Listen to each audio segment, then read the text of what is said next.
Mary Catherine, I also need you to adjudicate something for me. Yesterday at this time, I posted on X, I don't know if Joe Biden has Parkinson's. Nobody in the press does. But if POTUS does, no one who knows or should have known in the White House should ever work in a public office or even a public traded company again because of the materiality of the deception. I was rebuked by a former colleague at the Washington Post, Lois Romano, who's now at Politico, who snapped at me, "This is just rumor mongering, Hugh. You're better than this." To which I responded, "Talk to the New York Times, Lois," and I posted a picture of the Parkinson's expert visiting the White House story. What do you think? Are we allowed to talk about the Parkinson's buzz?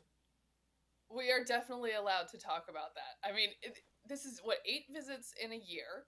The White House will not be straight with any of us about what exactly was happening. Why is he there? They're giving these non-responsive letters from the doctor, who is also a Biden family friend.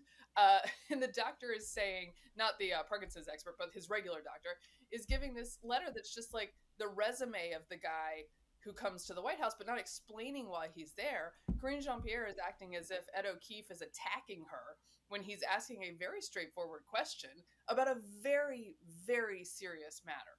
And the fact that they're dismissing it is just more like fuel on this fire of public distrust. It's really shameful. Put on your press secretary hat. How would you address this if you were Madam Press Secretary Hammer?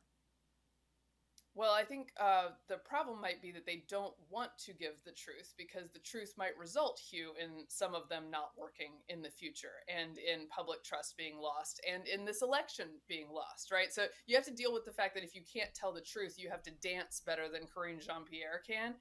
And man, she cannot move on these questions. You got to memorize the binder. First of all, and then you gotta have a little bit of a light touch and maybe not get in high dudgeon every time someone asks you a question, and even to have the answer that like is kind of nonsense, but that doctors come to the White House all the time to see all sorts of people, and they have expertise in things that aren't necessarily the thing they're seeing the patient for, right? You could sort of fudge it, but she's not capable of doing that. Speaking of people who should lose their jobs, she is just very bad at that. You know, Mary Catherine, I've been telling people, and I may write about this, I knew Nixon in 1978, not before that, so I don't know what the White House press corps was like in 1974. But I am told by veterans of the era that even this week is a shadow of what Nixon's Ron Ziegler and White House had to put up with during Watergate. A mere wisp of a confrontation with the press corps. I kind of don't doubt that. I mean, I think the energy for this is probably going to wane quite quickly when the much of the press, which is aligned with Democratic goals, realizes that this guy's not stepping aside and that there may not be a way to force him out, no matter how many things you report. I think this will become a much less urgent issue for the press corps. Not all of them. Some of them are ticked off because this person keeps lying to their face. Voters, by the way, were ticked off long ago and had figured this out a year and a half ago, with 68% of them saying he was too old to serve another 4 years. Greg Stephanopoulos is in the street telling TMZ, yeah, I don't think he can serve 4 years. Like, we all know this thing, and the press corps is a little bit upset that they haven't just admitted it, but they can't admit it because they all want him to win.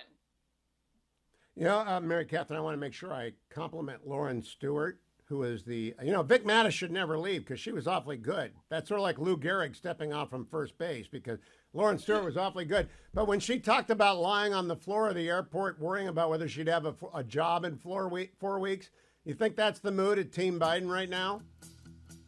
I can't tell because I don't know how much denial they're in. It should be the mood because they should all be just looking down the barrel at no jobs.